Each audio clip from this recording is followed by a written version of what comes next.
Hello and welcome to Grow Your Yoga, this live tutorial series where I break down some of the specifics of yoga asana. Today, Trianga Mukhaikapada Paschimottanasana. This is one of the longer ones in terms of the Sanskrit names. Triang or Trianga. Actually, there's a lot of storyliner behind this, but I'm going to keep it really simple. Trianga, anga, limbs, and tree, like triangle, means three. So 3 limbs, Trianga. Mukha, face, Trianga Mukha, Trianga Mukha Eka. Eka means 1. So we're going to reference that to the foot out in front. Trianga Mukha Eka Pada. Pada means foot, so Ekapada, 1 foot. Trianga Mukha Ekapada Paschimottanasana. Paschima means west, the back side of the body. Paschimottanasana is west intense, stretching forward fold. So that puts it all together into what's called Trianga Mukhaikapada Paschimottanasana. 3 limbs face, 1 foot, west intense stretch. All right, now that we have the nomenclature out of the way, now we have to contemplate, how do I do this posture? How is this possible? All right, so let me break down a couple of the details. In Ashtanga Yoga primary series, we end up on the floor and we're doing a series of forward bending hip flexibility positions. The posture that's practiced just prior is called half bound lotus, and the leg is taken into an external rotation position. Now, its partner pose is this next one, which is called the 3 limbs facing 1 foot pose. And so what we do is we now take first the right leg and internally rotate the thigh, align the right heel on the outside edge of the hip. Now, I'll give posture modification options in just a moment. Where we are headed to with this pose is to bring the heel right next to the side of the hip. So there's not a big gap in between the heel and the hip. We're attempting to seal that close together.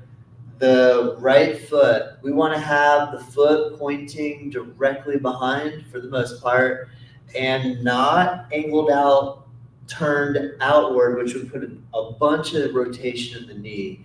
In this one, we're going to really emphasize having the top of the foot on the floor and pointing the foot, which causes a really deep plantar flex of the ankle. When my foot is pointed, it's called plantar flex. When we pull the toes back toward us, it's called dorsiflex. So we don't want to be in dorsiflex and have the leg out to the side. What we're going to do is we're going to plantar flex, flex the knee, rotate it a little, and take the heel on the outside edge of the hip.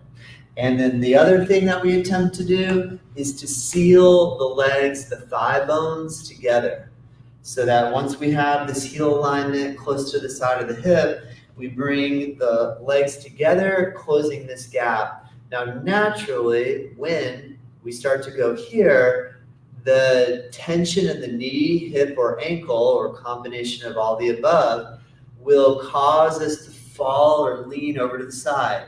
So the process of trying to get back to the middle to reach forward for the foot is difficult because the tension here sends us that way. We try to redirect forward and it takes practice. So a couple of things we can do. Now, I have no problem at all with you opening your knee out a little bit.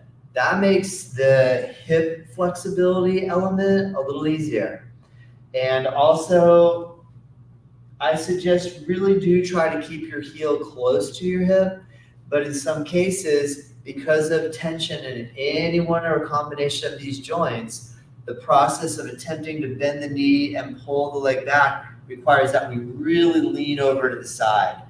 And what you do need to do here is, because there's a big gap between the heel and the hip, if I were to try to come back on top of it like this, I start to feel a little pressure in my knee. That's a little risky or iffy. So I would suggest lean over onto one side and then just go ahead and bring the heel a little closer into the body. And then you can start to work the balance of coming upright and forward. Now, the classic modification option is to take a block or blanket or bolster and sit on it. And when you sit on it, this elevates your hips so that now when you go to flex the knee and bring the heel in alignment next to the hip, you are elevated and it takes pressure off the knee and it gives you the opportunity to actually sit upright, in which case you can begin to fold forward.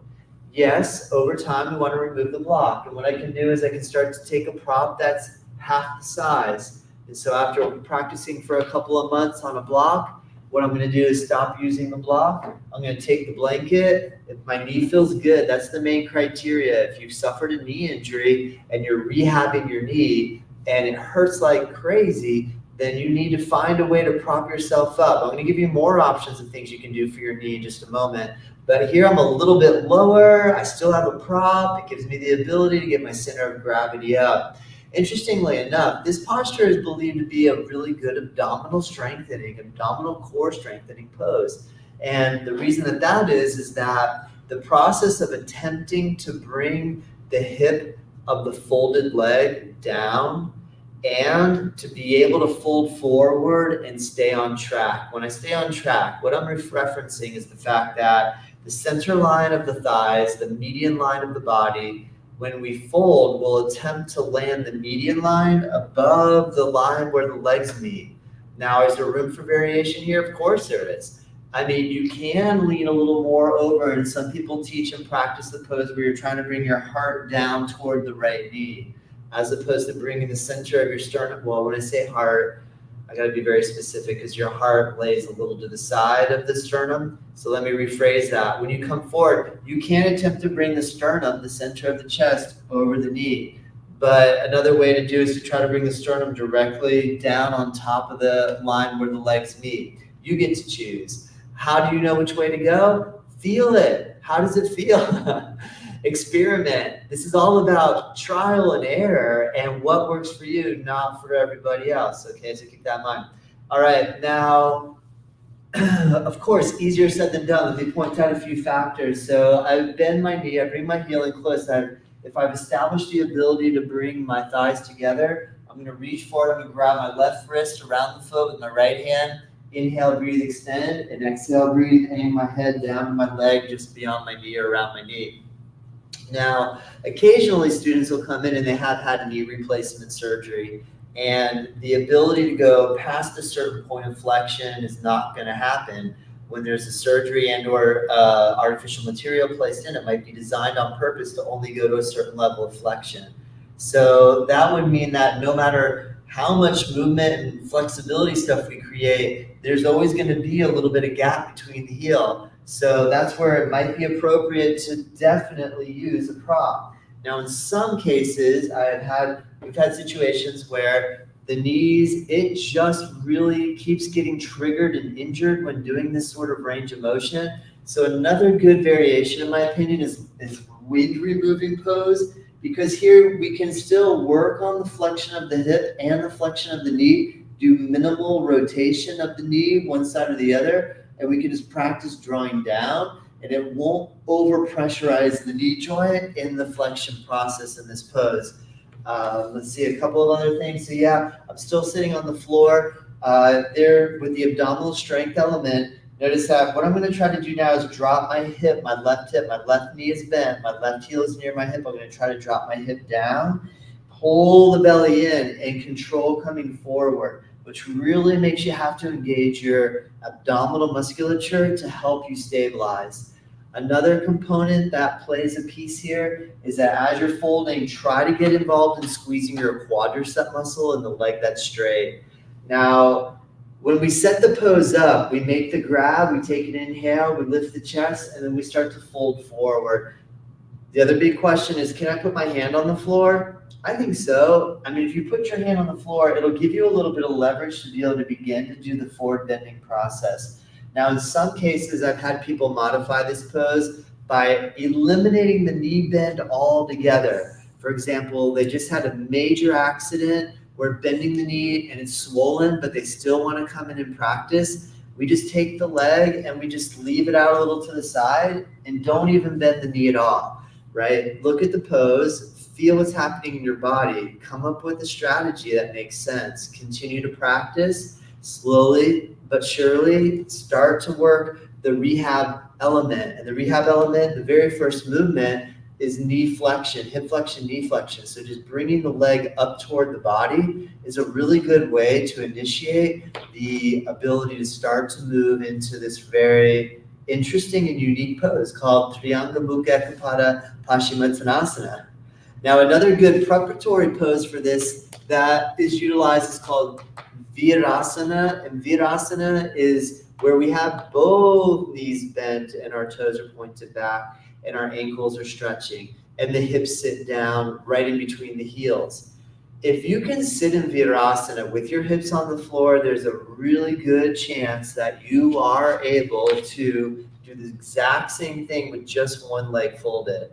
If you go to attempt Virasana and you go to bend back and your knees are painful in the process, then this would indicate that very likely when you go to fold the leg back and you lean to one side, you will have a gap between your knee and your leg. But definitely remember to try to bring that heel in as close to the hip as possible and really work on stretching the foot as opposed to having the foot turned out.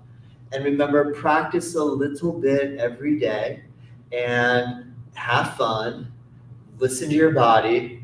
Read Bhagavad Gita, Yoga Sutras, Light on Yoga, Yoga Mala by Pattabhi Joyce, whoever inspires you, whoever you get information from that makes you feel like you can't wait to get on your mat again and try again. This is important and it'll help. And then join our YouTube videos and watch our content because we're so excited about yoga and I really want to get you pumped up too. So remember to follow us on our website, which is nativeyogacenter.com.